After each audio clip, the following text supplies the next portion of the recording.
Hello everyone, आप सभी का बहुत बहुत स्वागत है स्टेट पीसीएस क्लासेस में। यदि आप यूपीएससी प्री 2025 देने जा रहे हैं तो यह वीडियो आपके लिए बहुत ही ज़्यादा इंपॉर्टेंट है। आपको पता है आपका एग्ज़ाम 25 मई को है। लगभग अब आपके पास 14 से 15 दिनों का समय बचा है, लेकिन अभी भारत और पाकिस्तान के बीच एक वॉर जैसी स्थिति है, तो आपका एग्ज़ाम अभी एक्सटेंड हो सकता है, ठीक है। लेकिन अभी ऐसी कोई नोटिस है नहीं।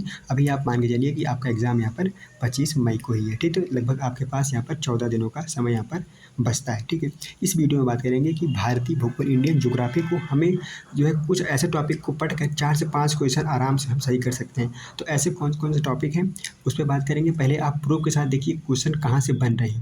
देखो यहाँ पे पूछा गया है जो है कि यहाँ पूछा गया है पश्चिम से पूर्व की ओर प्रयागराज के अनुप्रवाह में गंगा में मिलने वाली हिमालय की नदियों के संदर्भ में निम्नलिखित में कौन सा कथन यहाँ पे सही है। तो यहाँ पे नदियों से संबंधित यहाँ पे क्वेश्चन पूछ लिया है, यहाँ से क्रम पूछ लिया कि गंगा नदी में मिलने वाली नदियाँ जो हिमालय से आ रही हैं, ठीक है, उनसे उनका क्रम पूछ लिया है, ठीक है। अब एक प्रश्न और यहाँ पे देखिए, यहाँ पे आपसे क्वेश्चन पूछा है कि निम्नलिखित कथनों पर विचार कीजिए। उपरोक्त में से कितने जो है वृक्ष वास्तव में भारत के यहाँ पे देसी वृक्ष हैं, जैसे कि काजू है, ठीक है, पपीता है, या फिर रक्तचंदन जिसे आप लाल चंदन बोलते हैं ना, जैसे पुष्पा मूवी बनी है। तो ये क्वेश्चन देखो इंडियन ज्योग्राफी का है, ठीक है। और यहाँ पे क्वेश्चन देखो पूछा गया है, यहाँ पे पूछा गया है निम्नलिखित पौधों पर विचार कीजिए। यहाँ पे मूंगफली है, ठीक है, कुल्थी है जिसे हॉर्न ग्राम कहते हैं, हॉर्स ग्रास कहते हैं, ग्राम कहते हैं। और यहाँ पे क्या है, सोयाबीन है। इसमें कहा गया है कि उपयुक्त में से कितनी जो है मटर या मटर जो है यहाँ पर मटर फैमिली के यहाँ पर ये प्रजातियाँ हैं, ठीक है। ये भी इंडियन ज्योग्राफी का प्रश्न है।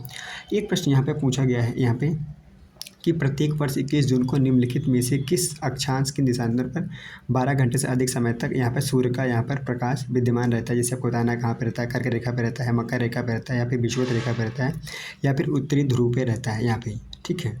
और यहाँ पे ये क्वेश्चन आपसे यहाँ पे पूछा गया है, ये क्वेश्चन यहाँ पे पूछा गया है निम्नलिखित जो है विमानपत्तनों के बारे में पूछा गया है, ठीक है। यहाँ पे बात की है कि डोनी पोलो विमानपत्तन कहाँ पे है, ठीक है।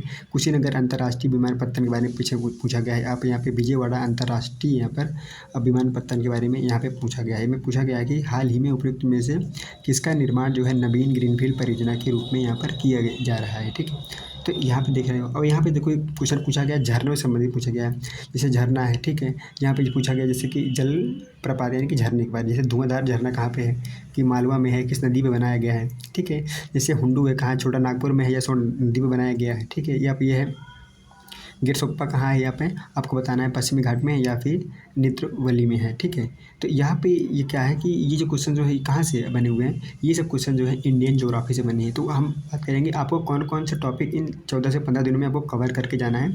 अगर आप सही से पढ़ते हैं इन टॉपिक्स को तो आप 2 से 3 दिनों में इन टॉपिक्स को, क्योंकि ये बहुत छोटे छोटे टॉपिक्स होते हैं, इनको आप गूगल करके भी पढ़ सकते हो, ठीक। आपके पास नोट्स है, आपके पास बुक्स है, तो वहाँ से आप पढ़ सकते हो। देखो आपको यहाँ पे झीलें हैं, भारत में कितनी झीलें हैं उनके बारे में आपको एक आइडिया होना चाहिए। दर्रे पढ़ लेंगे, ठीक है, झरने पढ़ लेंगे, मैदान पढ़ लेंगे, ठीक है, नदियाँ पढ़ लेंगे, आप पर्वत पढ़ लेंगे, पठार पढ़ लेंगे, जो आपका मरुस्थल है उसके बारे में पढ़ लेंगे, राजमार्ग के बारे में पढ़ लेंगे, विमानपत्तन के बारे में पढ़ लेंगे, उद्योग यहाँ पे जलमार्ग के बारे में पढ़ लेना है आपको, उद्योग के बारे में पढ़ लेना है, इंडस्ट्री के बारे में थोड़ा सा, यहाँ के सॉइल के बारे में पढ़ लेना है, खनिज के बारे में पढ़ लेना है थोड़ा सा, ठीक है।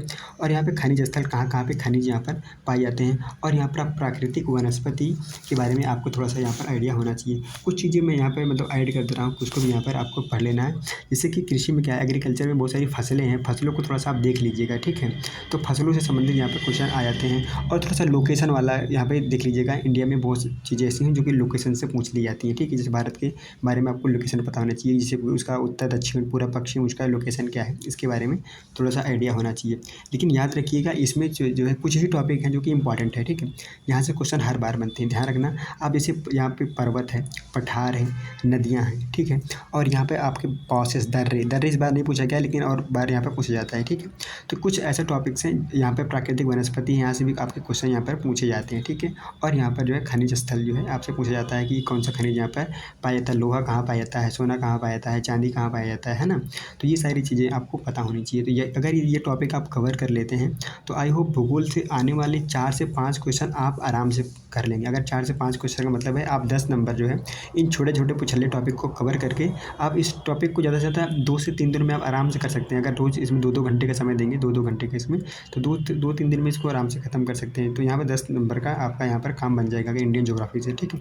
ये क्वेश्चन बहुत ईजी होते हैं। आप सोचो कि इसमें क्या है, इसमें ये बहुत ट्रिकी क्वेश्चन है। अब इसमें आपको पता होगा कि हिमालय से आने वाली नदियाँ जो आपकी गंगा नदी मिलती हैं उसमें क्रम क्या है। जैसे सबको पता होगा कि रामगंगा मिलती है, ठीक है, फिर यहाँ पे गोमती मिलती है, फिर घाघरा मिलती है, फिर गंडक मिलती है, फिर कोशी मिलती है, फिर यहाँ पे महानंदा मिलती है। आपको क्रम पता होगा तो आप इसको आराम से कर लेंगे, अगर क्रम नहीं पता है तो आप इसको गलत कर देंगे, ठीक है। तो इसका राइट आंसर क्या होना चाहिए, इसका राइट आंसर ऑप्शन भी होना चाहिए। तो इससे पहले आती है रामगंगा आती है, फिर गोमती आती है, फिर घाघरा आती है, फिर गंडक आती है, फिर कोशी आती है, ठीक है। तो ये ऐसे क्वेश्चन जो है आप ट्रिकी क्वेश्चन जो है आसानी से कर सकते हैं अगर आप इतना कर लेंगे, ठीक है।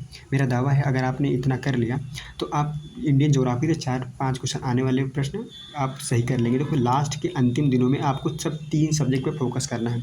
एक हो गया आपका हिस्ट्री हो गया, ठीक है, हिस्ट्री में भी मॉडर्न हिस्ट्री, ठीक है, और पॉलिटी हो गया, पॉलिटी और आपका ज्योग्राफी, ये 3 सब्जेक्ट पे आपको ज़्यादा यहाँ पर पकड़ बनानी है। पॉलिटी से तो ये रखिए कि आपसे लगभग 95% क्वेश्चन करने की कोशिश कीजिए, क्योंकि पॉलिटी में गलती गुंजाइश बहुत मतलब कम, मैं मानता हूँ कि गलती गुंजाइश बहुत कम होती है, क्योंकि अगर आपने ढंग से पढ़ लिया इसको, क्योंकि इसमें ऐसा वो नहीं है कि कॉन्सेप्ट है जो कि रॉकेट साइंस है कि आपको समझ में नहीं आएगा, ठीक है। और ज्योग्राफी में ऐसा कोई रॉकेट साइंस नहीं है, क्योंकि सिंपल सवाल आते हैं। अगर आपने ढंग से पढ़ा है, बेसिक पढ़ा है, एनसीईआरटी पढ़ी है, तो आप आराम से यहाँ पे चीज़ें कर लेंगे, ठीक है। तो अंतिम दिनों में इन 3 सब्जेक्ट पे ज़्यादा फोकस देना है, ठीक है। और सब्जेक्ट को पढ़ना है ऐसी बात नहीं है, लेकिन इन 3 सब्जेक्ट को आपको ज़्यादा पढ़ना है, ठीक है।